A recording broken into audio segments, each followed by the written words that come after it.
Shalom frère, shalom sœur, bonjour chez toi, bonjour où que tu sois, que ce soit dans la journée ou dans la soirée, que la paix de Dieu repose dans ta vie, que la paix de Dieu repose dans ta maison, que la paix de Dieu soit en tout ce que tu feras ou en tout ce que tu comptes faire maintenant.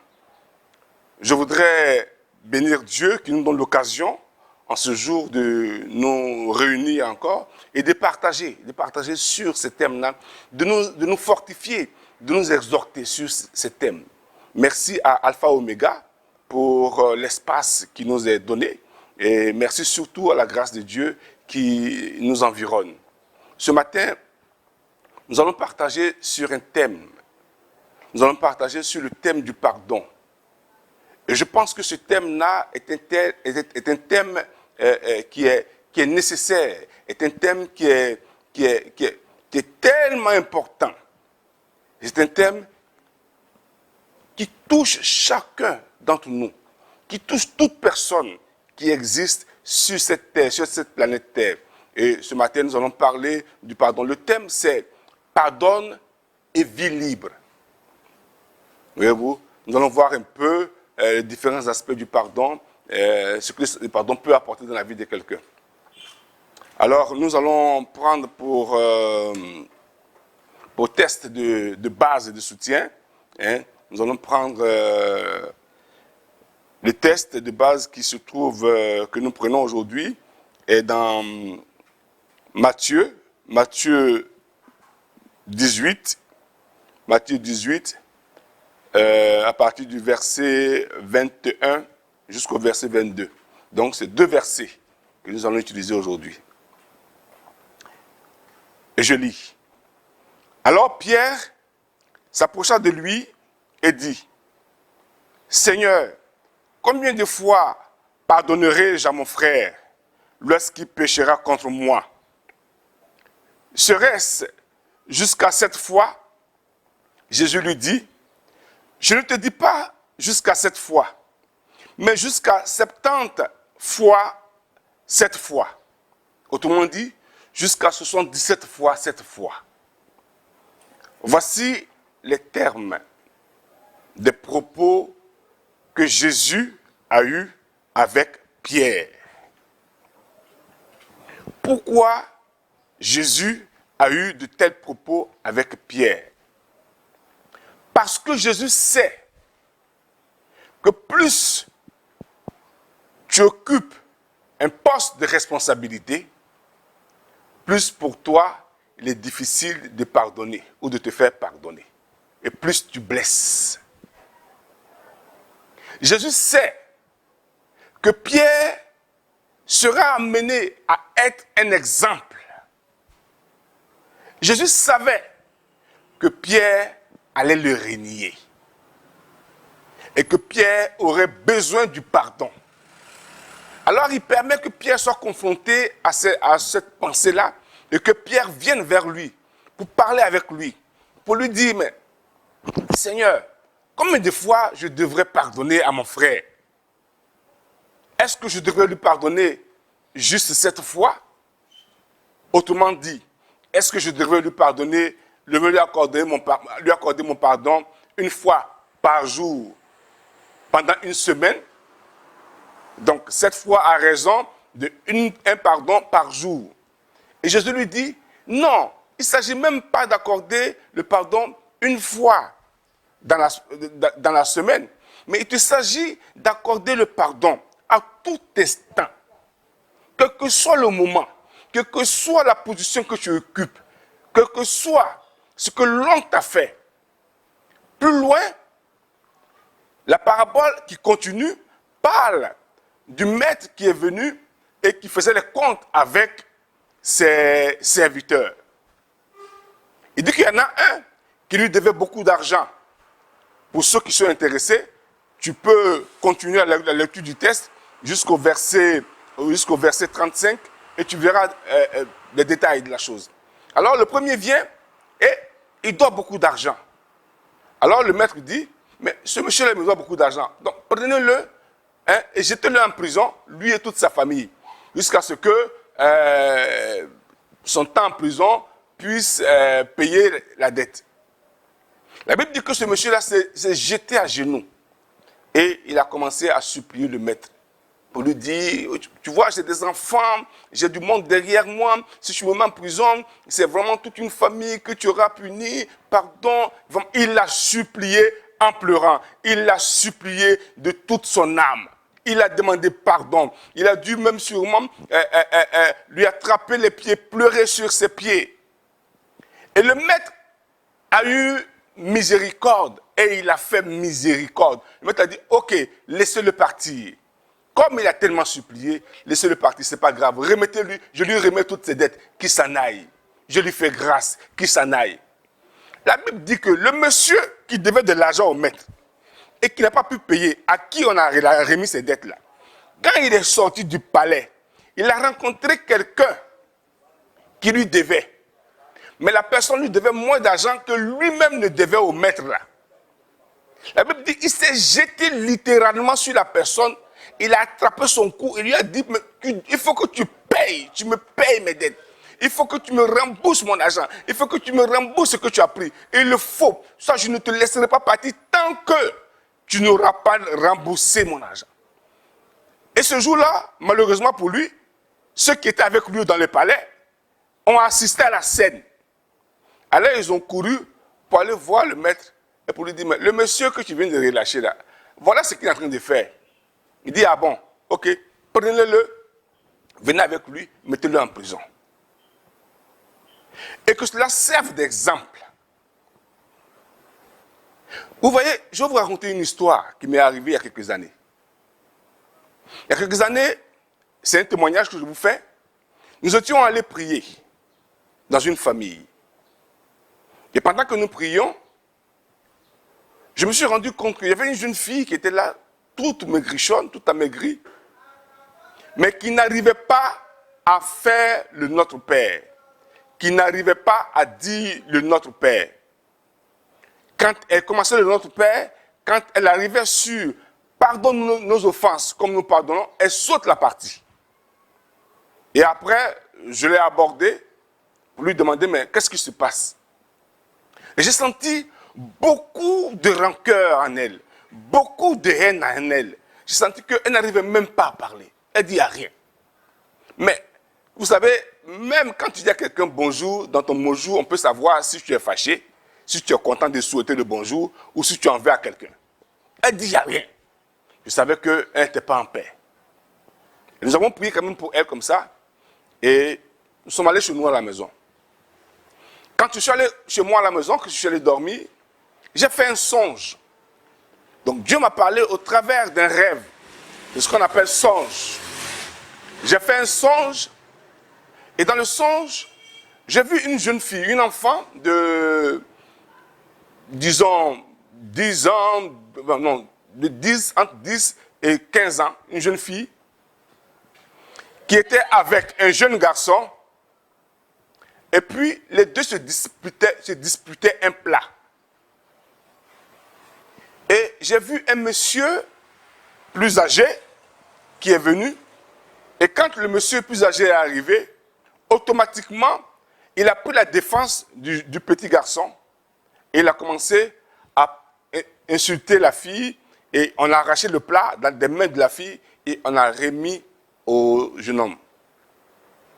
Et l'esprit me dit, les 3 personnes qui sont dedans, la jeune fille là que j'ai vue, c'est la dame qu'on avait vue à la prière.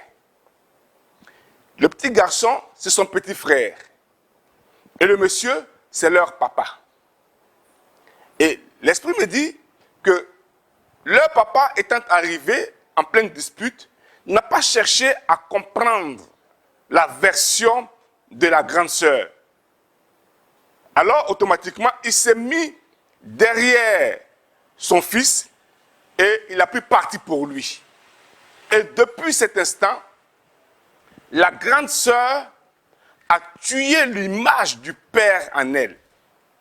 Elle a gardé rancune à son papa au point où son papa n'existait plus dans sa vie. Et au moment où nous prions pour la fille, le père était déjà mort depuis longtemps. Mais la chose qui était bizarre, 2 jours après, je rencontre la dame et je lui explique le songe que j'ai fait. Et elle me dit qu'elle ne se reconnaît pas dans ce songe-là, qu'elle pense que ce n'est pas elle. Alors je lui ai dit, bon, excuse-moi, je pense que peut-être que je me suis trompé, mais c'est ce que le Seigneur m'a dit, on verra bien. Le lendemain de ma discussion avec elle, la dame revient chez moi, elle revient me voir, et elle me dit que lorsqu'elle est partie à la maison, et qu'elle s'est couchée, la scène lui est revenue, et elle s'est souvenue exactement de ce qui s'est passé. Oui, effectivement, ce jour-là, elle se rappelle que la nourriture était à elle. Et son petit frère voulait manger. Et comme elle ne voulait pas lui donner, son père est venu et sans chercher à comprendre, il a pu partir pour son petit frère. Et il a commencé à l'insulter. Et elle, depuis lors, elle a vraiment rabouré son père. Elle était fâchée contre lui. Et ça fait qu'elle ne parlait plus à son père jusqu'à ce que son père meure. Alors figurez-vous, cette jeune dame, ça faisait longtemps qu'elle faisait des tentatives pour aller en Europe. Elle n'était pas mariée, elle n'avait pas d'enfants, elle ne travaillait pas. En plus, elle était malade. Donc, elle allait à l'hôpital, elle a fait tout ce qu'elle pouvait faire pour recouvrir la santé, la guérison, mais rien n'y fit. Elle était toujours malade. Et chaque fois qu'elle partait pour prendre le visa, on lui refusait le visa. Aussi, elle n'arrivait pas à se marier, elle n'arrivait pas à avoir d'enfants. Et quand je l'ai rencontrée après, nous avons fait un petit cheminement et je lui ai demandé, je lui ai montré la nécessité de pardonner même à son père qui est décédé, de parler, de pardonner, de demander des messes et de pardonner à son père, de pardonner à son petit frère, de relâcher, de permettre à tous ceux à qui elle a fait du tort là, ou bien qui lui ont causé du tort, de leur pardonner. Et elle a pris un temps, une petite retraite, nous avons fait, et elle a pardonné, elle a pardonné, elle a pardonné, elle a pardonné. Après cette période, la dame est allée redemander le visa. Le même visa qu'on lui a refusé à plusieurs reprises. Voici que la dame vient, paf, automatiquement, on lui donne le visa. Et elle s'en va en France. Elle a eu le visa. Elle a pardonné, les portes du voyage lui ont été ouvertes. Elle est partie en Europe, précisément en France. 1 an plus tard, par la grâce de Dieu, je vais aussi en voyage, je vais en France. Et j'ai eu envie d'aller prier, d'aller faire la messe à la rue du Bac. Je vais à la rue du Bac pour faire la messe. Et quand je finis la messe, au moment où je suis en train de ressortir, je vois une dame avec un petit enfant qui m'accoste. Je ne reconnais pas la dame a priori. Elle me dit, mais tu ne me reconnais pas, mon frère? Je dis, non, je ne vois pas très bien. Elle dit, mais c'est moi tel. Tu te rappelles de ce que... Je dis, ah oui, je vois, je me rappelle, oui, comment ça va? Mais la femme, je ne la reconnaissais pas parce qu'elle avait grossi. Son aspect physique avait changé. Elle était devenue plus belle, plus rayonnante. Et pendant que nous parlions, elle me montre son doigt. Et je vois à son doigt une alliance. Elle me dit, tu vois, je suis mariée. Et elle me dit en plus, tu vois, voici mon enfant. Donc, par manque de pardon, cette dame est restée ici, cloîtrée. Elle est restée en prison, emprisonnée par elle-même. Ce n'est pas la sorcellerie, ce n'est pas quelqu'un d'autre, ce n'est pas les hommes qui lui en voulaient, mais c'est elle-même par le fait qu'elle n'a pas pu pardonner, pu ouvrir son cœur à la grâce de Dieu, pu ouvrir son cœur à la visitation de l'Esprit de Dieu qui l'a enfermée. Mais pourtant, elle allait à l'église, pourtant elle jeûnait, pourtant elle faisait des pèlerinages, pourtant elle faisait le chemin de croix, pourtant elle faisait des messes, pourtant elle faisait tout ce qu'il fallait faire, elle faisait même des neuvaines. Mais rien n'y fit parce que son cœur est enfermé. Son père, son petit frère et bien de personnes. Elle avait emprisonné des gens en elle. Donc elle-même n'était pas libre. Elle-même ne pouvait pas ouvrir son cœur pour que la grâce de Dieu arrive jusqu'à elle. Et cette femme mourait. Elle était même malade. Elle était malade. Personne ne pouvait la regarder, même pas un homme. C'est-à-dire que le manque de pardon lui avait porté un habit de désolation. Le manque de pardon l'avait transfigurée au point où on ne pouvait même pas la regarder. Aucun homme ne pouvait s'approcher d'elle. Personne ne lui disait bonjour, pas parce qu'elle n'était pas belle, pas parce qu'elle n'avait pas de bonnes intentions, mais simplement parce que la rancune, la rancœur l'avait tellement rongée qu'elle portait un manteau de deuil, un manteau de laideur. C'est ce que le manque de pardon provoque en nous. Voyez-vous, quand nous refusons de pardonner à quelqu'un, c'est nous-mêmes qui nous emprisonnons. La Bible déclare que le soleil ne se couche pas sur ta colère. Ça ne veut pas dire que ne te mets jamais en colère. On peut te frustrer, on peut te dire des choses, mais tant que cela dépend de toi, arrange-toi pour pardonner. Et quand cette dame a commencé à pardonner, quand cette dame a pu pardonner à son père, à son frère, à son petit frère, quand elle a pu pardonner à tous ceux qu'elle avait maintenus dans sa prison, dans sa cage, dans son cœur, et qui faisait qu'elle avait des maladies, des palpitations. Mais c'est normal. Si tu as quelqu'un qui est en prison, toi, le gardien de prison, tu n'es pas en paix non plus. Parce que tu es tenu de veiller chaque fois pour savoir si la personne est en prison. Donc, il n'y a pas que lui qui est en prison, toi aussi tu es en prison. Parce que tu l'as mis dans ton cœur, tu l'as mis dans une cage, il est en prison. Alors, même quand il ne mange pas, il a faim. Donc, il va crier pour te dire qu'il a faim. Et tu vois, toi, ton rôle, c'est de savoir est-ce qu'il est vraiment encore là.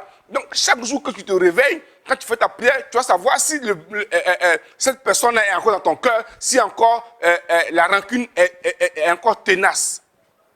Et c'est comme ça que nous nous enfermons derrière beaucoup de choses. C'est vrai que les gens nous ont blessés. C'est vrai que ta famille t'a humilié, que ta belle famille t'a humilié, que tes amis ne te regardent même pas, que tes amis se moquent de toi. C'est vrai sûrement que tu as perdu des proches par la faute de certaines personnes. C'est vrai que tu as été accusé à tort, injustement. Mais la Bible dit, même quand tu apportes ton offrande au pied, à l'autel, et que tu te souviens que ton frère a quelque chose contre toi, on ne dit même pas que tu te souviens que tu as raison sur ton frère. Quand tu te souviens que ton frère a péché contre toi, on dit laisse là ton offrande, va d'abord régler ton problème de pardon, afin que Dieu puisse non seulement t'accueillir, mais accueillir sur ton offrande. Ton offrande, Dieu peut le prendre. Mais toi, tant que tu n'as pas réglé ton problème, tu vas végéter, tu vas être humilié et tu vas aller d'échec en échec. Tu vas aller d'accusation en accusation. C'est vrai qu'on est prompt aujourd'hui à accuser les autres, à accuser la sorcellerie, à accuser les amis, à accuser les autres. Peut-être que c'est vrai qu'ils existent, qu'ils font des choses contre nous. Mais ces choses-là ne peuvent arriver par moment que si lorsque nous-mêmes nous prêtons le flanc.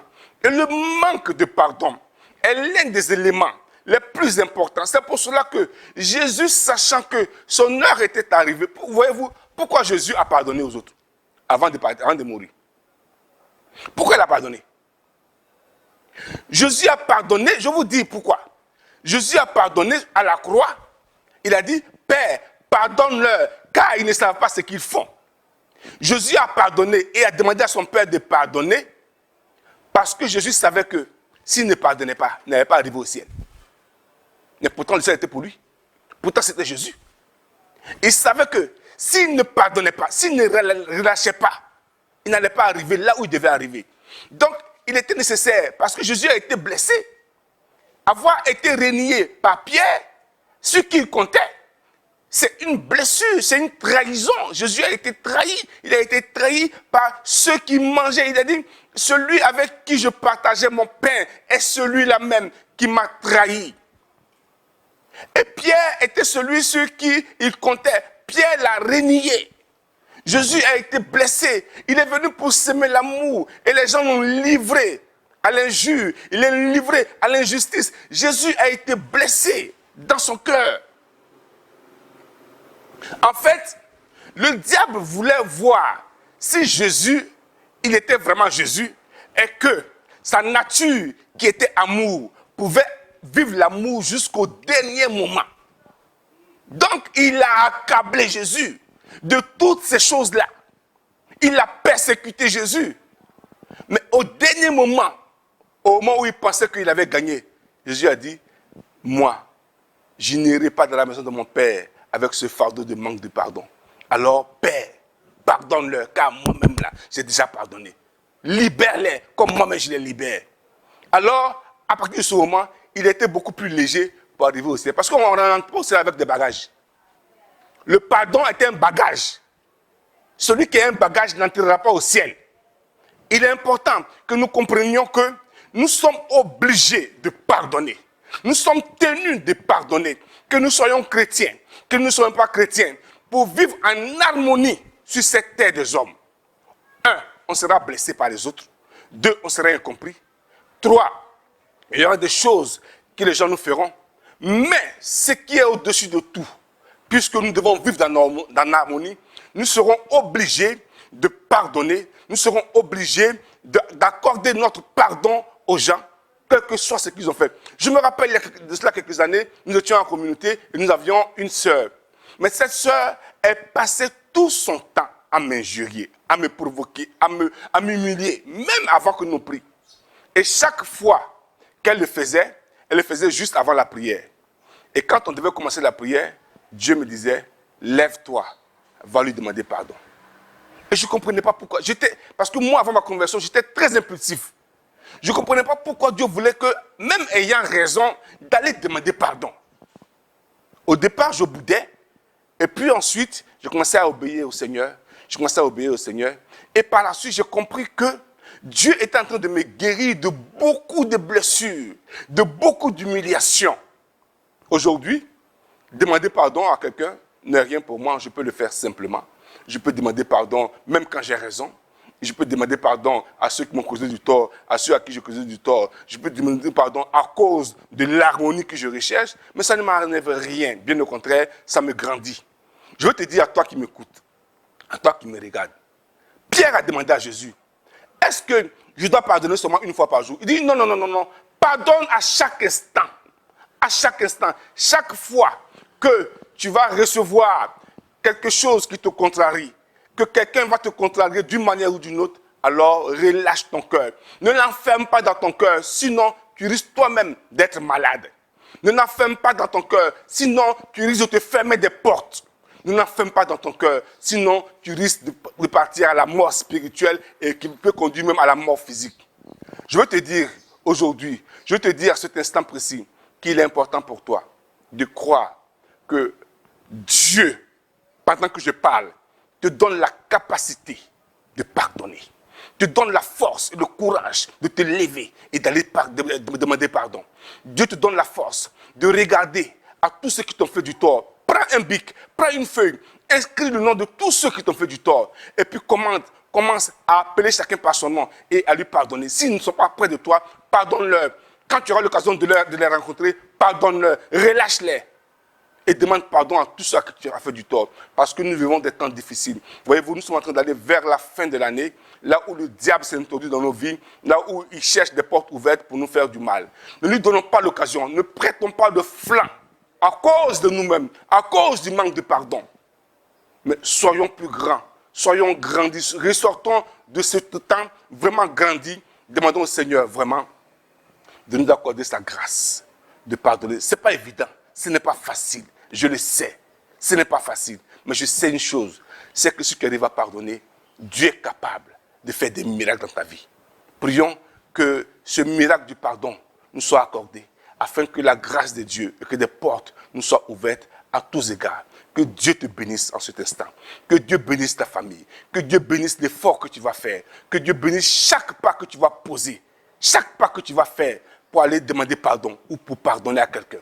Que Dieu te rejoigne là où tu es et que sa grâce t'accorde non seulement l'ouverture des portes et que sa grâce te guérisse physiquement, spirituellement, psychologiquement, socialement et même financièrement.